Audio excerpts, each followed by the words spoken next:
Hello friends, स्वागत है आपका हमारे YouTube channel study smart IQ में। और मैं हूं सबा परवीन और आज हम फिर पढ़ने जा रहे हैं RRB NTPC 2025 के लिए GK GS की क्लास, जिसमें हम डिस्कस कर रहे हैं प्रीवियस ईयर क्वेश्चन। और ये हमारी क्लास 69 है।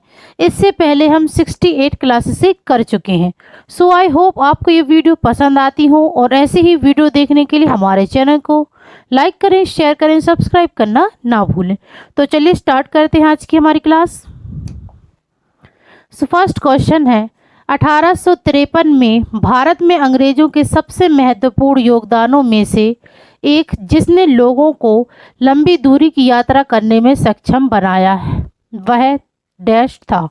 तो 1853 में भारत में अंग्रेजों के सबसे महत्वपूर्ण योगदान कौन सा है इनमें से, जो कि जिसमें लोगों को लंबी दूरी की यात्रा करने में सक्षम बनाया?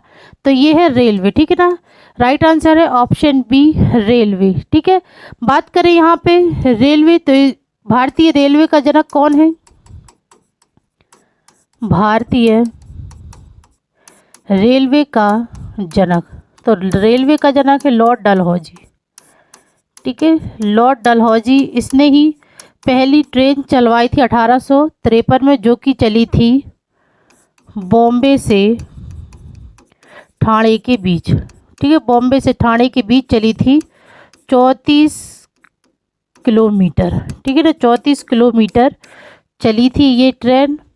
और इन्हें ही लॉर्ड डलहौजी को ही भारतीय रेलवे का जनक कहा जाता है। ठीक है, अगर हम बात करें यहाँ पे लॉर्ड डलहौजी की, तो लॉर्ड डलहौजी यह भारत के गवर्नर जनरल रहे 1848 से 1856 तक। ये भारत के गवर्नर जनरल रहे।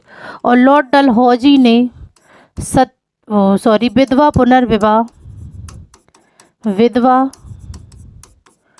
पुनर्विवाह अधिनियम का मसौदा तैयार किया था। ठीक है ना, लॉर्ड डलहौजी ने ही विधवा पुनर्विवाह अधिनियम का मसौदा तैयार किया था।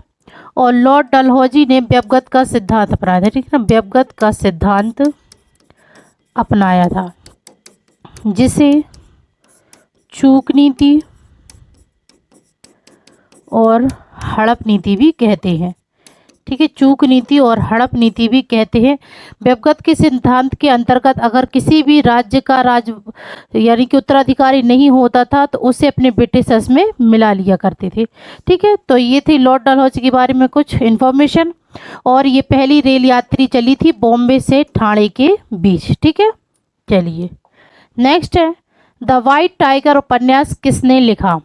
तो द वाइट टाइगर उपन्यास यह लिखा है अरविंद अडिगा ने। ठीक है, राइट आंसर है ऑप्शन डी, अरविंद अडिगा ने द वाइट टाइगर उपन्यास लिखा है। ठीक है, फिर अब हम बात करें यहाँ पे चेतन भगत की, तो चेतन भगत ने लिखा है टू स्टेट्स और हाफ गर्लफ्रेंड। ठीक है, हाफ गर्लफ्रेंड। ठीक है, ये लिखी है चेतन भगत ने। विक्रम सेठ की है द गोल्डन गेट। और खुशवंत सिंह की है ट्रेन टू पाकिस्तान। ठीक है, ये इनके द्वारा लिखे गए हैं। ठीक है, चलिए नेक्स्ट है, संयुक्त राष्ट्र सुरक्षा परिषद में डैश हैं। तो संयुक्त राष्ट्र सुरक्षा परिषद, सबसे पहले बात करें संयुक्त राष्ट्र सुरक्षा परिषद की स्थापना कब हुई? तो इसकी स्थापना हुई थी 1946 में। ठीक है, और गठन कब हुआ था इसका गठन? तो इसका गठन हुआ था 1945 में, और इसकी स्थापना हुई थी 1946 में। और इसमें 15 सदस्य हैं। ठीक है ना, 15 सदस्य हैं, जिसमें कि 5 स्थायी हैं, 10 अस्थायी सदस्य हैं। तो यहाँ पर ऑप्शन है हमारे पास ऑप्शन बी, 5 स्थायी और 10 अस्थायी सदस्य हैं। तो हम बात करें कि कौन कौन से स्थायी सदस्य हैं। स्थायी सदस्य, तो स्थायी सदस्य हैं रूस, फ्रांस, चीन, यूके यानी कि यूनाइटेड किंगडम, और USA। ठीक है, तो ये स्थायी सदस्य हैं। और अस्थायी सदस्य ये हर 2 साल में बदले जाते हैं। ठीक है ना, चलिए नेक्स्ट है, एशिया का सबसे बड़ा Indira Gandhi memorial tulip garden किस शहर में स्थित है? तो एशिया का सबसे बड़ा Indira Gandhi memorial tulip garden यह कहाँ स्थित है? तो यह स्थित है श्रीनगर में। ठीक है, राइट आंसर है ऑप्शन डी, श्रीनगर में Indira Gandhi memorial tulip garden स्थित है। नेक्स्ट है, भारतीय राष्ट्रीय कांग्रेस की निम्नलिखित में से किस सत्र में पहली बार राष्ट्रगान गाया गया था? तो भारतीय राष्ट्रीय कांग्रेस में किस सत्र में पहली बार राष्ट्रगान गाया गया था? सबसे पहले हम बात करें आईएनसी की, तो इसकी शुरुआत कब हुई थी? इसकी शुरुआत हुई थी 1885 में। कहाँ पर हुई थी? तो ये हुई थी बॉम्बे में गोकुलदास तेजपाल संस्कृत महाविद्यालय में। ठीक है ना, गोकुलदास तेजपाल संस्कृत महाविद्यालय में आईएनसी की शुरुआत हुई थी। ठीक है ना, 1885 बॉम्बे में। फिर बात करें क्वेश्चन की, तो पहली बार राष्ट्रगान गाया गया था, तो पहली बार राष्ट्रगान ये कब गाया गया था? तो यह गाया गया था 1911 में कोलकाता में। ठीक है, राइट आंसर है ऑप्शन ए, 1911 कोलकाता में राष्ट्रगान गाया गया था। अब हम बात करें यहाँ पर, तो राष्ट्रगान ये किसने लिखा है? तो राष्ट्रगान ये लिखा है रविंद्रनाथ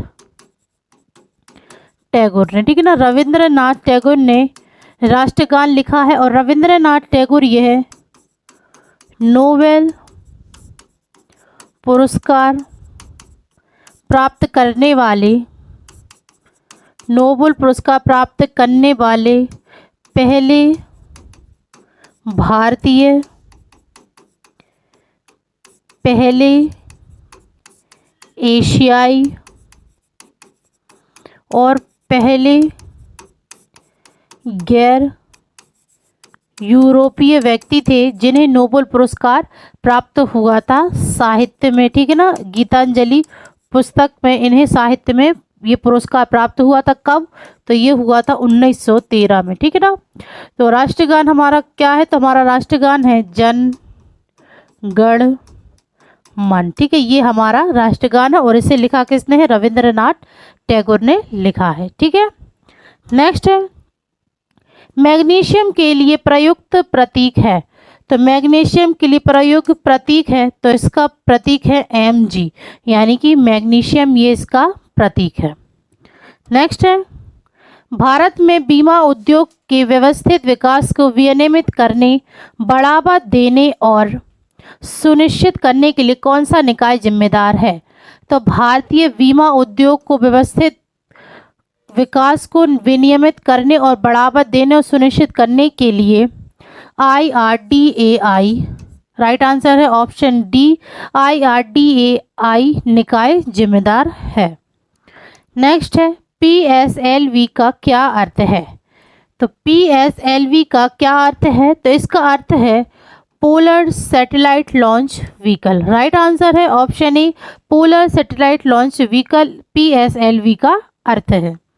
नेक्स्ट है, रेगिस्तान में यात्रियों को अक्सर पानी की एक शीट का ऑप्टिकल भ्रम होता है जहां वास्तव में कोई भी मौजूद नहीं होता, यह क्या है?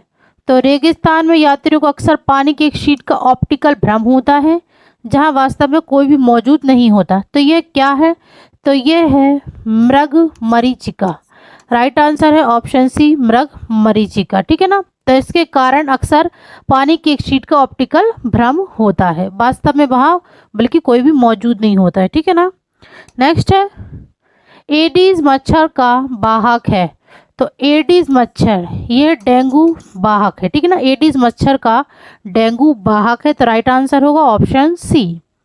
नेक्स्ट है, प्रत्येक तत्व का एक नाम और डैश होता है। तो प्रत्येक तत्व का एक नाम और एक अद्वितीय रासायनिक प्रतीक होता है। राइट आंसर है ऑप्शन ए, एक अद्वितीय रासायनिक प्रतीक। नेक्स्ट है, एक संसदीय प्रणाली में विधायी, न्यायिक और आपातकालीन शक्तियों का प्रयोग वास्तव में राष्ट्रपति द्वारा की सलाह पर ही किया जाता है। तो एक संसदीय प्रणाली में विधायी, न्यायिक और आपातकालीन शक्तियों का प्रयोग वास्तव में राष्ट्रपति द्वारा की सलाह पर ही किया जाता है, तो ये किया जाता है मंत्री परिषद। ठीक है, राइट आंसर है ऑप्शन ए, मंत्री परिषद। नेक्स्ट है, चाय और कॉफ़ी भारत में किस श्रेणी की फसल के अंतर्गत आते हैं? तो चाय और कॉफ़ी ये भारत में किस श्रेणी की फसल के अंतर्गत आते हैं? तो ये आते हैं रोपण फसलें के अंदर, ठीक है ना, रोपण फसलों के अंतर्गत ये आते हैं। नेक्स्ट है, ऊंचाई वाले क्षेत्रों में बर्फ की सफाई किसके द्वारा की जाती है? तो ऊंचाई वाले क्षेत्रों में बर्फ की सफाई की जाती है सीमा सड़क संगठन के द्वारा। राइट आंसर है ऑप्शन बी। नेक्स्ट है, निम्न में से कौन सा शहर मध्य प्रदेश में नहीं है? तो मध्य प्रदेश में कौन सा शहर नहीं है? तो पहला देखते हैं, तो रायपुर। राइट आंसर है ऑप्शन ए, रायपुर यह मध्य प्रदेश में नहीं है। बाकी जबलपुर, भोपाल, ग्वालियर यह मध्य प्रदेश के शहर हैं। नेक्स्ट है, ऑस्कर 2022 में किस फिल्म ने best motion picture of the year का पुरस्कार जीता? तो ऑस्कर 2020 में best motion picture of the year का पुरस्कार किस फिल्म ने जीता? तो ये जीता है पैरासाइट ने। राइट आंसर है ऑप्शन ए, पैरासाइट ने best motion picture of the year का खिताब जीता है। नेक्स्ट है, निम्नलिखित में से किस आईआईटी को FSSAI द्वारा 7 ईट राइट कैंपस में से एक घोषित किया गया है? तो किस आईआईटी को FSS द्वारा 7 ईट राइट कैंपस में से एक घोषित किया गया है? तो ये किया गया है IIT गांधीनगर को। राइट आंसर है ऑप्शन डी। नेक्स्ट है, प्रथम पंचवर्षीय योजना डैश में भारत सरकार ने देश की अर्थव्यवस्था को गरीबी के चक्र से बाहर निकालने की कोशिश की। तो किस प्रथम पंचवर्षीय योजना, तो ये कब से कब तक चली थी? तो ये चली थी 1951 से 56 तक, ठीक है। प्रथम पंचवर्षीय योजना 1951 से 56 में भारत सरकार ने देश की अर्थव्यवस्था को गरीबी के चक्र से बाहर निकालने की कोशिश की थी। तो इसका राइट आंसर होगा ऑप्शन सी। नेक्स्ट है, उस पद का चयन कीजिए जो निम्नलिखित श्रृंखला में से आगे आएगा। तो यहाँ में श्रृंखला दी है बुध, शुक्र, पृथ्वी। अब पृथ्वी के बाद क्या आएगा? तो पृथ्वी के बाद आएगा मंगल ग्रह, ठीक है। राइट आंसर है ऑप्शन सी, मंगल ग्रह ये पृथ्वी के बाद आएगा, ठीक है। नेक्स्ट है, फोर्ट्रान का पूर्ण रूप क्या है? तो फोर्ट्रान का पूर्ण रूप क्या है? तो इसका पूर्ण रूप है फॉर्मूला ट्रांसलेशन। राइट आंसर है ऑप्शन डी, फॉर्मूला ट्रांसलेशन। और फोर्ट्रान यह एक प्रोग्रामिंग भाषा है, ठीक है, ये एक प्रोग्रामिंग लैंग्वेज है फोर्ट्रान। नेक्स्ट है, कौन सा विटामिन रक्त के थक्के के लिए आवश्यक प्रोटीन और कैल्शियम को सक्रिय करता है? तो कौन सा विटामिन है जो रक्त के थक्के के लिए आवश्यक प्रोटीन और कैल्शियम को सक्रिय करता है? तो ये करता है विटामिन के। राइट आंसर है ऑप्शन डी, विटामिन के। नेक्स्ट है, सरकार का वह अंग जो मुख्य रूप से कार्यान्वयन और प्रशासन के कार्यों को देखता है डैश कहलाता है?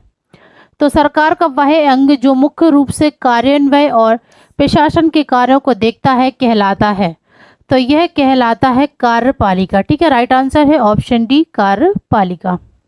नेक्स्ट है, भाभा परमाणु अनुसंधान केंद्र का पुराना नाम था। तो भाभा परमाणु अनुसंधान केंद्र का पुराना नाम क्या था? तो इसका पुराना नाम था परमाणु ऊर्जा संस्थान ट्रामी, ठीक है।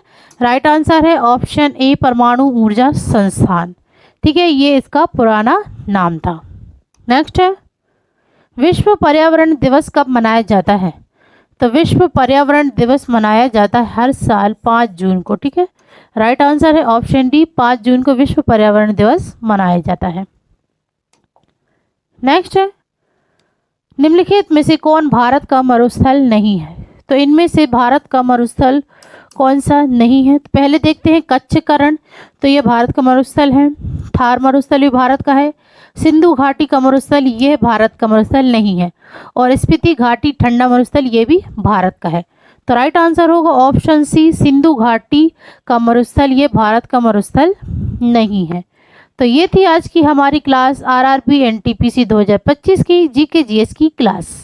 सो आई होप आपको ये वीडियो पसंद आई हो, और ऐसे ही वीडियो देखने के लिए हमारे चैनल को लाइक करें, शेयर करें, सब्सक्राइब करना ना भूलें। Thank you.